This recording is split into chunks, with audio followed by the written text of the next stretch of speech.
Bill O'Reilly here, Monday, March 2nd, 2020. You are listening to the O'Reilly Update.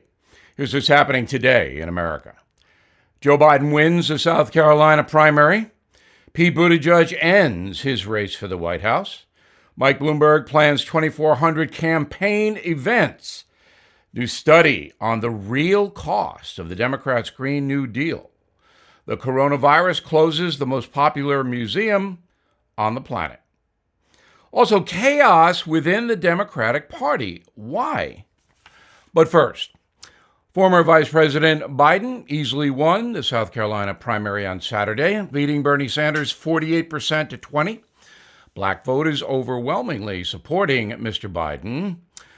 In fact, Bernie received fewer black votes than he did 4 years ago. Super Tuesday is tomorrow. 16 states will vote. Pete Buttigieg ending his 2020 campaign before Super Tuesday, telling reporters it's for the good of the party. President Trump blaming Mayor Pete's departure on pressure from establishment Democrats, saying this is the real beginning of the Dems taking Bernie out of play. Of course, Mr. Trump would love to run against the socialist Sanders. Mike Bloomberg planning 2,400 campaign events in 30 states. Former mayor appearing on the ballot for the first time tomorrow. Mayor Mike has dropped $500 million on ads since December, including $5 million per day on Facebook. Wow. Recent study says the true cost of the Democrats' Green New Deal plan is astronomical. The report says the plan to transform the country's entire economy for environmental reasons will cost the average household more than $75,000 in its first year. That's $10,000 more than America's median income. The biggest expenditures include upgrading cars, higher fuel costs, and mandatory home improvements. The coronavirus strikes Paris. French officials closing the legendary Louvre Museum over the weekend, the attraction turning away guests after security guards refused to show up to work, saying they fear contracting the illness and thousands of tourists passing the Mona Lisa every hour. Panic is everywhere. In a moment, the real reason the Democratic Party is having so much trouble these days. Right back with that.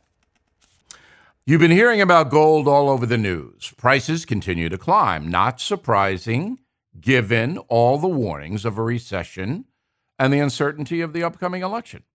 Americans are looking for stability as a way to protect their savings and retirement. That's why I recommend you consider gold and silver as a safe haven for your savings and retirement.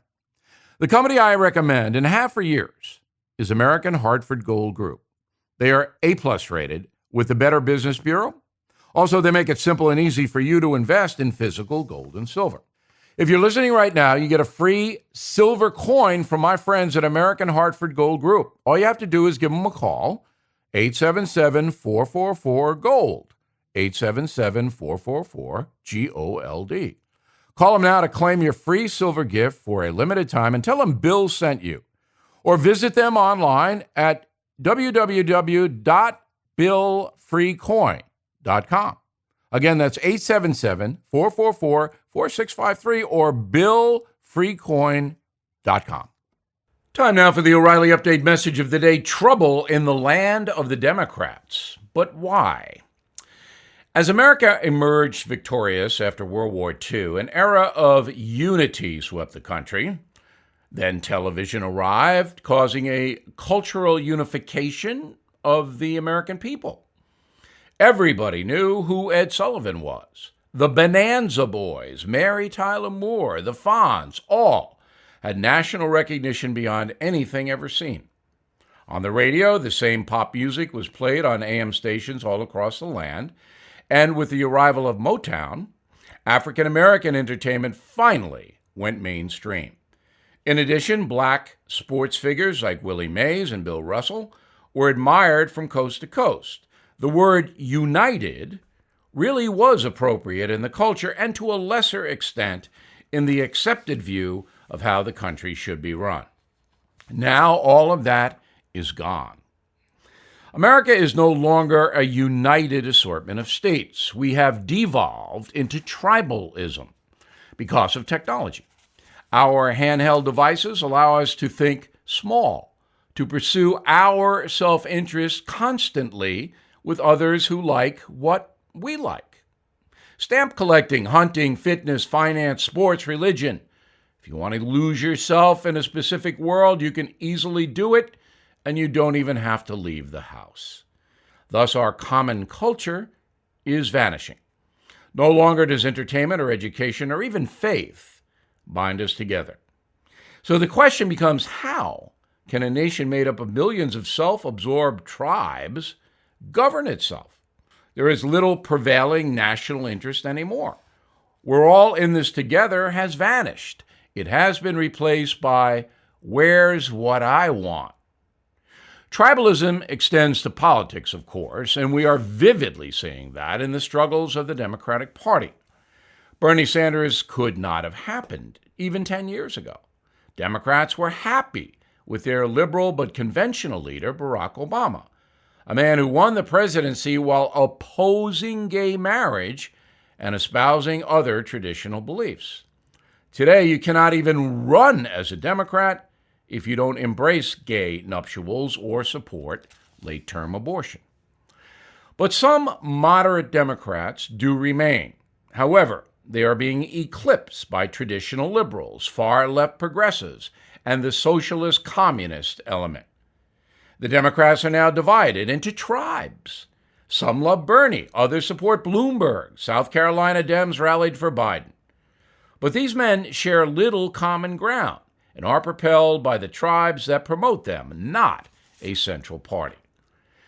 The result is we are seeing is chaos. Senator Sanders leads the primary pack, but the Democratic establishment doesn't want him to run against President Trump because the poobahs think he'll lose. It is becoming a bitter situation. In the past, political winds have shifted every few years in America, and that might happen again if the Democrats get destroyed in November.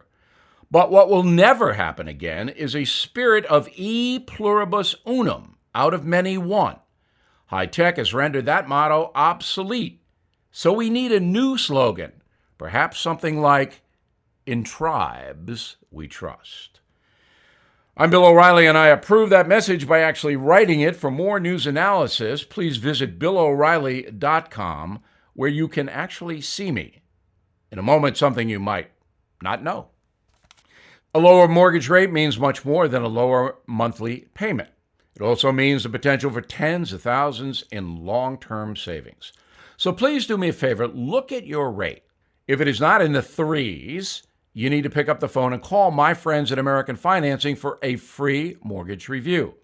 No obligation whatsoever. It's just a simple phone call that will tell you whether you can save hundreds, maybe even $1,000 a month. And it only takes 10 minutes to get started. That's right, a 10-minute call could get you one step closer to incredible savings, so why put it off? We haven't seen these kinds of interest rates in a very long time. They really are near historic lows. Doesn't matter when you bought your home or last refinanced. You may now be eligible for a lower rate. So please give American Financing a call today and find out. 888-462-9557, 888-462-9557, or visit AmericanFinancing.net, American Financing, NMLS 182334, NMLS ConsumerAccess.org. Now the O'Reilly Update brings you something you might not know. The coronavirus, presently in 60 different countries with more than 80,000 confirmed cases worldwide.